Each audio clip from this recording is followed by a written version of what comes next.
Hello, how are we doing? So we're up to module 6 of ENSA, which is NAT for IPv4. So we're going to look at the characteristics of NAT and how the purpose and function of NAT. We're going to look at the types of NAT. We're going to look at advantages and disadvantages of NAT. We're going to look at static, dynamic, PAT, and also NAT for NAT64, which is for IPv6. Okay, so characteristics. Networks are commonly implemented using private IPv4 addresses as defined in RFC 1918. So of course we've got the three ranges, 1A, 16B and 256C networks that are available for private addressing. And so those private addresses cannot be routed over the internet and are used within an organisation or site to allow devices to communicate locally. To allow a device with a private IPv4 address to access devices and resources outside of the local network, the private address must first be translated to a public address. And that provides the translation of private addresses to public addresses. So of course that's network address translation. So the primary use of NAT is to conserve public IPv4 addresses. It allows networks to use private IPv4 addresses internally and translates them to a public address when needed. A NAT router typically operates at the border of a stub network. So as you can see here, there's sort of just, there's nothing else beyond these. And so one point that the hosts will go out to the internet basically. When a device inside the stub network wants to communicate with a device outside, the packet is forwarded to the border router, which performs the NAT process, translating the internal private address of the device to a public outside routable address. So how NAT works. So PC1 wants to communicate with an outside web server. So there's your PC, there's your web server, and so, of course, the public web server has an address of 209.165.201.1. PC1 sends a packet address to the web server. Router 2 receives the packet and reads the source IPv4 address to determine if it needs translation. It then adds that mapping of the local to global address in the NAT table, and then sends the packet with the translated source address towards the destination. The web server responds with a packet address to the inside global address of PC1, and when router 2 receives it, it then checks its NAT table and finds its entry, and then uses this information and translates the inside global address to the inside local address. And so that's basically what these are here. So outside local, outside global, same thing. It's a different organisation. And so again, I think we've got an error, but oh no, don't worry, that's not an error. And so you can see that it's a 192 address that's being used by PC1, and so that's its inside local address. That's the one that's actually physically on that device, and then the inside global is inside means it's an inside host inside our network, but global means is what the rest of the world sees. And so in this case, it's 209.165.200.226. And so that's what those mean. Outside local and outside global are normally the same thing because we don't know too many details of what's happening on the other network. But of course, that's typically what you would have gotten from a DNS request. Okay, so terminology. So as we said, there's 4 types of addresses. Inside local, which of course is what's assigned to the device. Inside global is what the rest of the world sees. Outside local and outside global. And so I pretty much described the 2 insides. And so global, of course, is what everyone else, the entire world sees, while the while the local address, of course, is what's assigned to the actual device. All right, so inside local address is we're pretty much going over that again. Okay, so what types of NAT are there? So the first type is static NAT, and so we use a one-to-one mapping of local and global addresses configured by the network administrator that remain constant. Now, static NAT is useful for hosts that need to be contactable from the outside world, and so that's why you would have static NAT. And so if someone wants to attach a web server or email server or whatever it might be. You've got this one-to-one mapping, and of course the inside global address is what would be resolved for DNS for the outside host. They'd try to attach that address, and then the NAT router would then translate it to the inside to actually get that message to the server. And so, yeah, that's one way that you can actually have inside hosts contactable from the outside. It's also useful for devices that must be accessible by authorized persons off-site, but not for general public on the internet. So, yeah, you might, I think it implies that there's SSH as well, but you'd probably want to have some access control lists to control that as well. So Static NAT requires that enough public addresses are available to satisfy the total number of simultaneous user sessions, because as I said, it's one-to-one. All right, so Dynamic NAT uses a pool of public addresses and assigns them on a first-come, first-served basis. When an inside device requests access to an outside network, Dynamic NAT assigns an available public IPv4 address. The other addresses in the pool are still available for use. Again, Dynamic NAT requires enough public addresses that are available to satisfy the total number of simultaneous user sessions. Now, again, it's still one-to-one, but they basically have a lease to that inside global address, and so if not everyone's connected to the outside at the same time, that'll work nicely. If everyone's always connected to the outside, this Dynamic NAT will not work well at all. And so the solution that is most common these days is called PAT, or Port Address Translation, or NAT overload. Maps multiple private IPv4 addresses to a single public IPv4 address or a few addresses. You can have a pool of them as well. And so this is actually what your home router does. You've got one public IP address on your router, and it shares it amongst all your devices on your inside network. With PAT, when the NAT router receives a packet from the client, it uses the source port number to uniquely identify that specific NAT translation. PAT ensures that devices use a different port number for each session with the server on the internet. So sometimes it might actually need to edit the inside port number so that it keeps that conversation unique, so it can keep track of the conversation properly. Okay, so PAT attempts to preserve the original source port. If the original source port is already used by some other host, PAT assigns the first available port number starting from the beginning of the appropriate port group. So there are no more ports available, and then there is more than one external address on the address pool. PAT moves to the next address to try and allocate the original source port. The process continues until there are no more available ports or external IPv4 addresses in the address pool. Okay, NAT and PAT comparison. So NAT only modifies the IPv4 address. PAT can modify both address and port number. And so NAT is always a one-to-one mapping between inside local, inside global, while PAT is a one-to-many. And so because it's using port number, there's a possibility of 65,000 conversations going through at any one time. Of course, that's not going to mean 65,000 hosts, because most of us normally have more than one connection to the rest of the world. So you've got to trim that back. From what I've heard, they normally advise about one to 4,000, one external or global inside global address for every 4,000 hosts. So NAT only uses IPv4 addresses in the translation process. Of course, PAT uses both the addresses and TCP or UDP ports. With NAT, a unique inside global address is required for each inside host accessing the outside network, while with PAT, a single unique inside global address can be shared by many inside hosts accessing the outside network. Okay. So packets without a layer 4 segment. Some packets do not contain a layer 4 port number, such as ICMP. Each of these types of protocols is handled differently by PAT. For example, ICMP v4 query messages, so echo requests, echo replies, include a query ID. ICMP v4 uses the query ID to identify an echo request with its corresponding echo reply.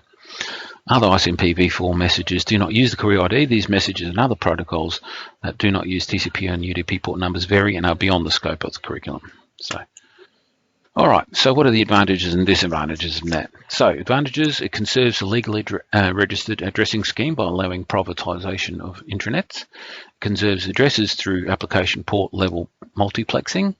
NAT increases the flexibility of connections to the public network, provides consistency for internal network addressing schemes, allows the existing private IPv4 addressing scheme to remain while allowing for easy change to a new public addressing scheme. NAT hides IPv4 addresses of users and other devices. All right, what are the disadvantages? NAT increases forwarding delays because the router has to do more for each packet. End-to-end addressing is lost. End-to-end IPv4 traceability is lost. NAT complicates the use of tunneling protocols such as IPsec. Services that require the initiation of TCP connections from the outside network or stateless protocols such as those using EP can be disrupted. Okay, so Static NAT is a one-to-one mapping between inside address and an outside address. It allows external devices to initiate connections to internal devices using a statically assigned public address. For example, an internal web server may be mapped to a specific inside global address so that it is accessible from outside networks. Okay, so how do we do it? Now, first thing we need to do is create a mapping between the inside local address and the inside global address, and so that's what this IP-NAT command is here. So IP-NAT source static, so we're talking about static NAT, and then we have the inside local, inside global address. That's first thing, and then basically the other thing you need to do is the interfaces participating in the translation are configured as inside or outside. So if you're running NAT on a router, you need to define every active interface as being either inside or outside. Normally, there's only going to be one outside interface. Okay, so how do we analyze static NAT? So the static NAT translation process between the client and a web server, the client sends a packet to the web server. So client here, through your, so this is a client connecting to that web server. Of course, it's here that the translation is going to happen. So of course they use the inside global address. That's what the DNS resolution will give you, and so the destination address is 209.165.201-5. So inside global. Once router 2 receives the packet from the client on its NAT outside interface and checks its NAT table. And so it translates the inside global address to the inside local address and forwards a packet to the web server. And so the destination address changed from that to your 192.168.10 number. And so, of course, that will then arrive at the web server. And so, of course, it will then reply. Of course, its source address will be its own address at the moment. When it goes to the router, its source address will be translated into its inside global address from its inside local. And so, yeah, that's basically how the process goes. And so it's actually transparent as far as both the server and the client are concerned. They don't know what's going on. The router manages everything. All right, so how do we verify static NAT? So the most common tool we use is show IP-NAT translations. That works nicely. Now, this is just showing us a static translation that's just sitting there waiting to happen. While this one here is actually showing us an active translation that's going on at the moment. And so you can see that there's an outside host of that address actually connected to the web server. And so that lets you see that there's an active session. All right, so another useful command is show IP-NAT statistics. And it actually shows you how many hits and misses we've had for translations. Now you can, if you modify your NAT, you can actually clear IP-NAT statistics to zero out those counters and test anew, as it were. All right, so dynamic NAT. So dynamic NAT automatically maps inside local addresses to inside global addresses.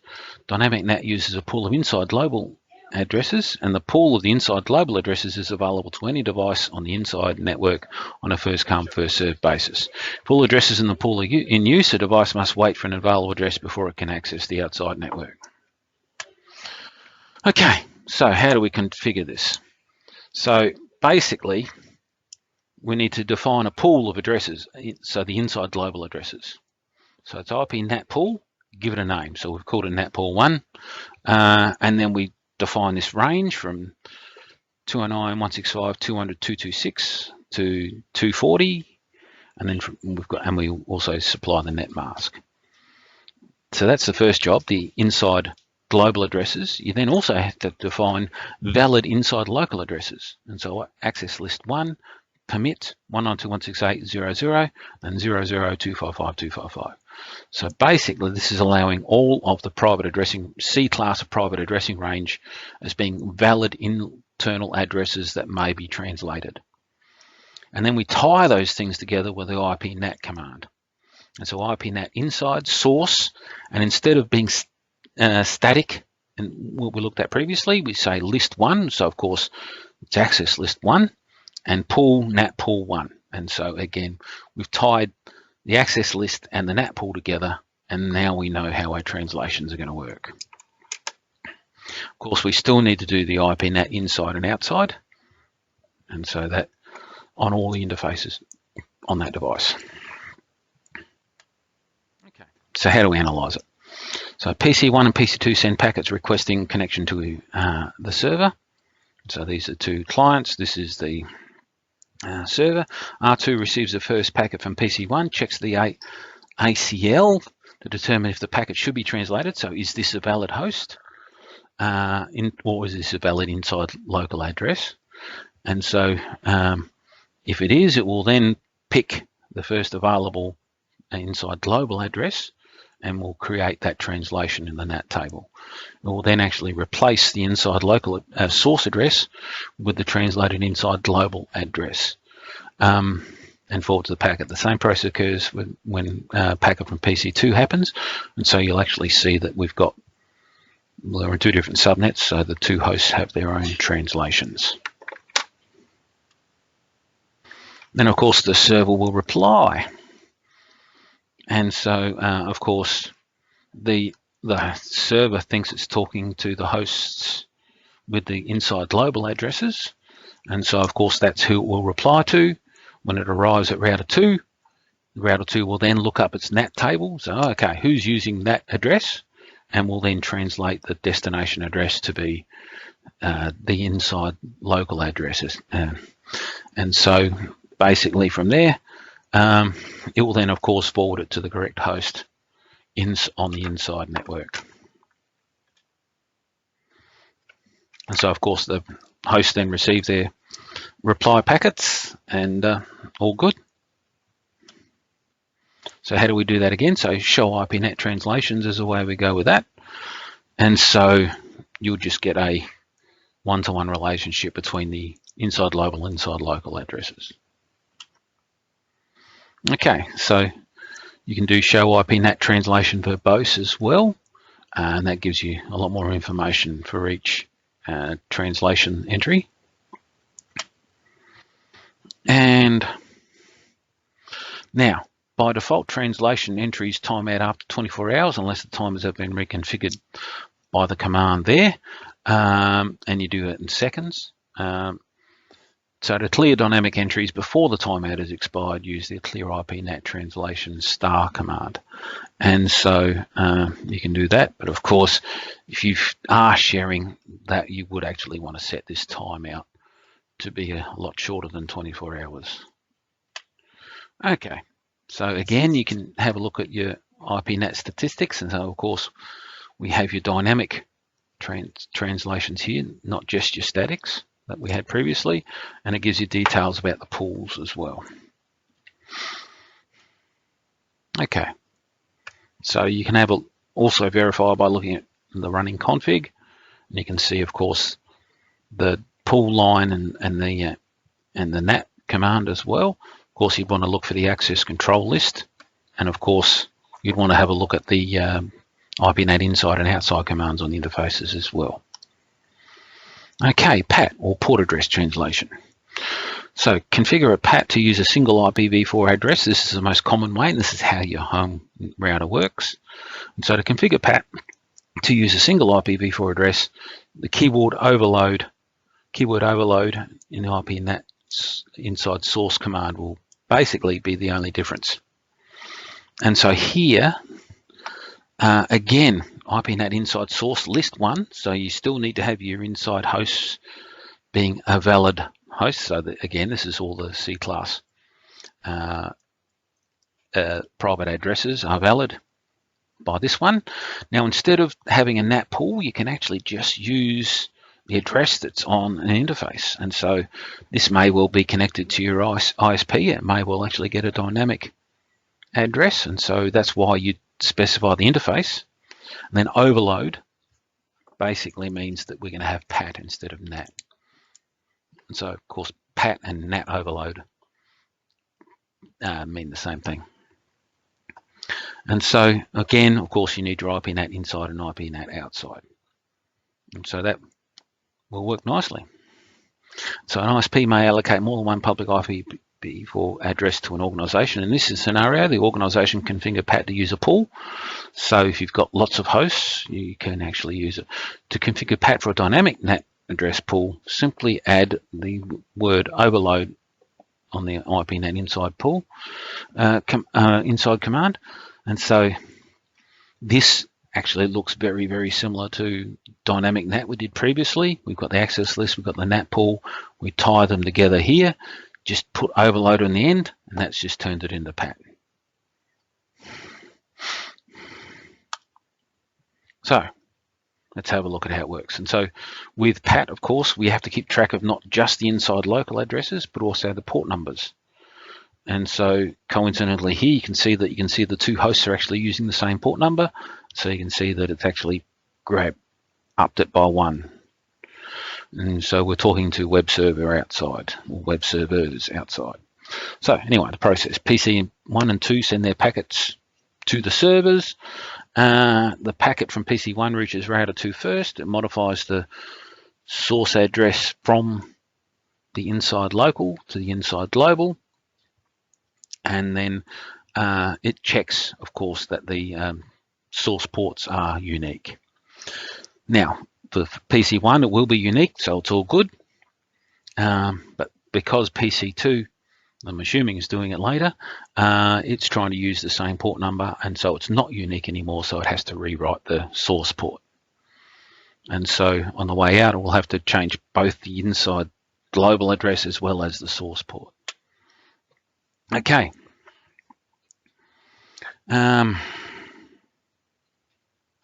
That looks like a repeat of the previous slide. All right, the server, of course, it gets to the server. The servers use the source port as the destination port for the return journey, of course. And so router 2 receives the packets. For PC1, it's just a straight translation of the inside global address to the inside local address to get it to the PC1. For PC2, it has to translate both the address and the port number because it was changed on the way out. It has to change it back on the way in. So it will again be rewritten to be the 1444 when the packet returns. Okay, so how do we verify PAT? So again, show IPNAT translations will do the trick, and you can actually see the different the ports have changed. And of course, you've also got the connection details to the outside host. So you can also do show IPNAT statistics, and of course they're dynamic, but they're also extended, and it's because it's overload, and so slightly different statistics for PAT compared to dynamic NAT. Okay, so NAT64. So IPv6 was developed with the intention of making NAT for IPv4 when translation between public and IP addresses, public and private IP addresses, unnecessary. However, IPv6 does include its own IPv6 private address space, so unique local addresses. And so basically they're very similar to your private addresses. And so the unique local addresses are meant for only for local communications with the site, not meant to be provide additional IPv address space, but nor to provide a level of security. IPv6 does provide for protocol translation between IPv4 and IPv6 known as NAT64. So NAT for IPv6 is used in a much different context than IPv4. So the varieties of NAT for IPv6 are used to transparently provide access between IPv6 only networks and IPv4 only networks. And so NAT for IPv6 should not be used as a long-term strategy, but as a temporary mechanism to assist in the migration from IPv4 to v6. Okay, hit the end of the chapter. So what did we look at? There are not enough public IPv4 addresses to assign to unique addresses to each device connected to the internet. So the primary use of NAT is to conserve those IPv4 addresses. In NAT terminology, the inside network is the set of networks that is subject to translation. The outside network refers to all other networks. NAT terminology is always applied from the perspective of the device with the translated address. So inside addresses are the addresses for the devices which are being translated by NAT. Outside addresses are the addresses of the destination device. A local address is any address that appears on the inside portion of the network. Global address is any address that appears on the outside portion of the network.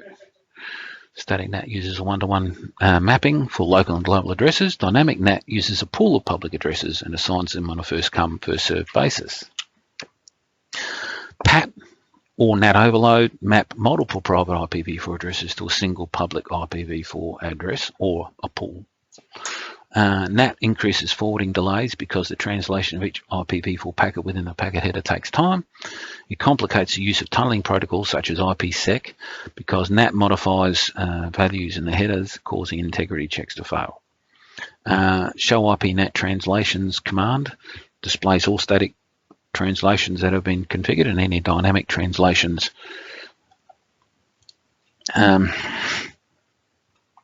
that have been created by traffic. To clear dynamic entries before the timeout is expired, you can do the clear IP NAT translation command.